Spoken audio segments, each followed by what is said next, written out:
It's about Eat Showtime at Eat Bulaga na naman tayo mga kaparokya. Pero bago natin pag-usapan ang patungkol dyan ay humihiling ako na pakisubscribe ang aking YouTube channel. Pakiclick ang bell icon para una kayong manotify sa mga bagong video na ilalabas ko. Salamat! So today is May 31, araw po ng Biyernes at another online views update tayo mga kaparokya para sa dalawang noontime show sa bansa, ang Eat Showtime at Eat Bulaga. Pero bago muna natin talakayin yan ay kwentuhan muna tayo regarding sa noontime show host or happenings ng dalawang noontime show. At first, unahin natin si Vice Ganda. Alam naman natin na very interesting yung mga word of wisdom niya at isa dito yung sinabi niya about sa paghingi ng tulong. Mga kaparokya, ang paghingi ng tulong ay tungkol po ito sa sinaktan at sa taong nanakit. So, mga kaparokya, sabi dito sa caption, ito ay during the time ng especially for you nitong nagdaang Martes. Ang sabi niya, walang masama sa paghingi ng tulong o paghingi ng saklolo. Mayroon at mayroon namang sasaklolo sa iyo. Dahil kahit ano ka pa, kahit ano pa ang kulay mo, kahit ano pa ang sablay mo sa buhay, kahit gaano ang iyong mali, mayroon at mayroong nagmamahal sa iyo. So mga kaparokya, very touching yung sinabi ni Vice Ganda habang nanonood ako ng Especially For You that time. Actually, narinig ko to noong Martes. Mga parokya, agree po ako sa sinabi ni Vice Ganda. Unang-unang tutulong sa atin mga kaparokya ay ang ating pamilya, ang ating kapatid, ang ating magulang, especially ang ating nanay. Na kahit ano pang sablay natin sa buhay, nandyan siya para makinig sa'yo, umalalay sa'yo, umunawa sa'yo. Kahit ikaw na yung pinaka-failure sa pamilya nyo, ang nanay ang siyang nandyan para sa'yo.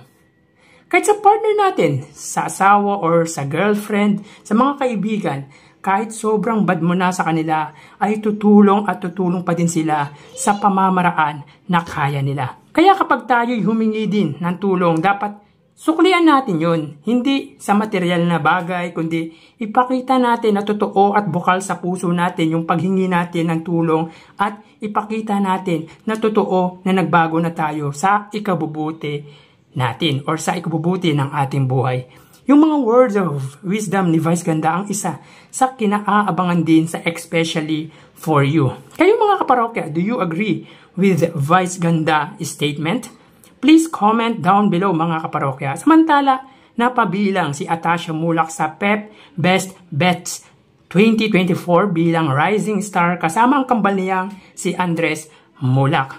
Well, deserve niya naman talaga ang mapabilang sa ganyang pagkilala. Kasi talagang muling nakilala ang pangalan ng mga Mulak dahil na rin sa kambal, lalo na kay Atasha Mulak at Andres Mulak. Malaking tulong din talaga ang pagiging bahagi nito sa longest running noontime show sa bansa, ang Eat Bulaga. Kaya mas tinangkilik siya dahil na rin nakikita sa kanya yung pagiging humble kahit makulit sa harap at sa likod ng kamera. At talagang masasabi pa natin na pwedeng maging number 1 rising star si Atasha Mulak dahil na din sa kabilang endorsement nito. So congrats Atasha Mulak, di lang pangalan mo ang dinala mo kundi ang buong Eat Bulaga. So tara ating alamin ang online viewership ng dalawang bigating noontime show.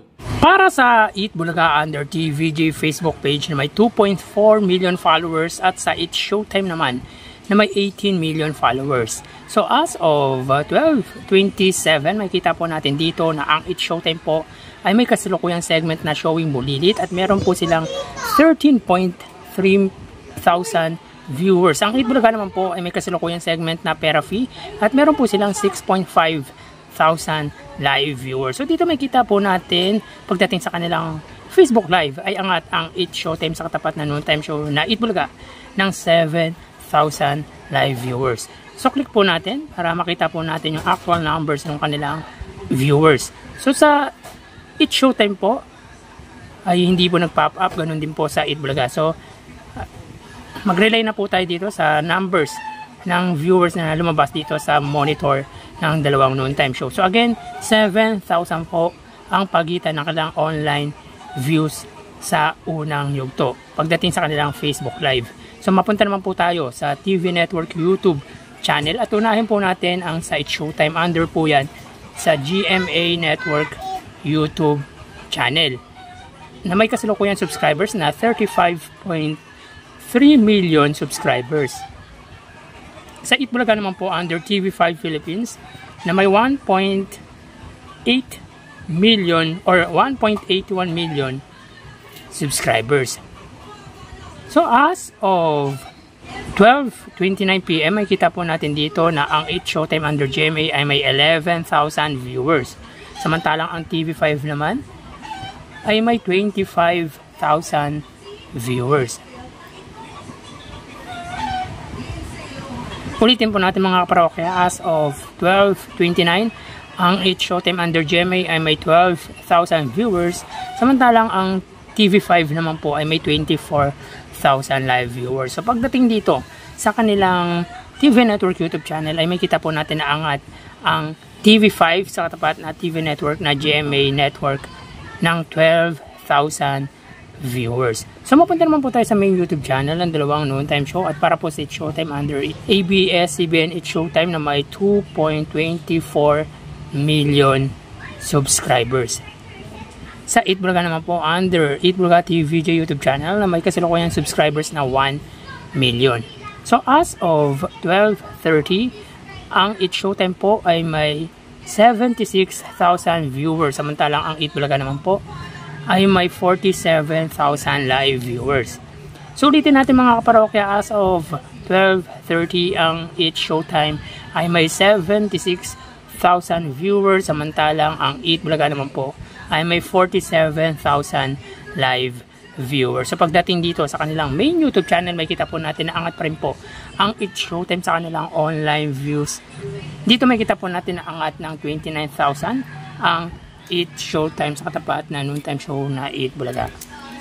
So bali ang total na nakuha ng dalawang Noon Time Show ay, para po sa Eat Bulaga, sila po ay nakakuha ng total live viewership na 77,000 viewers, samantalang ang It's Showtime naman po ay 111,000 live viewers. So dito makikita po natin na angat po pagdating sa kanilang online viewership sa unang yugto ang It's Showtime ng 34,000 live viewers. So ulitin po natin, ang Eat Bulaga po ay nakakuha ng total live viewers na 77,000, samantalang ang It's Showtime ay 111,000 viewers. So yan po ang lumalabas sa kanilang online viewership as of 12:33 PM at mamaya ho magbabalak po tayo sa ikalawang yugto ng ating online views update ng dalawang Noon Time Show dito sa bansa.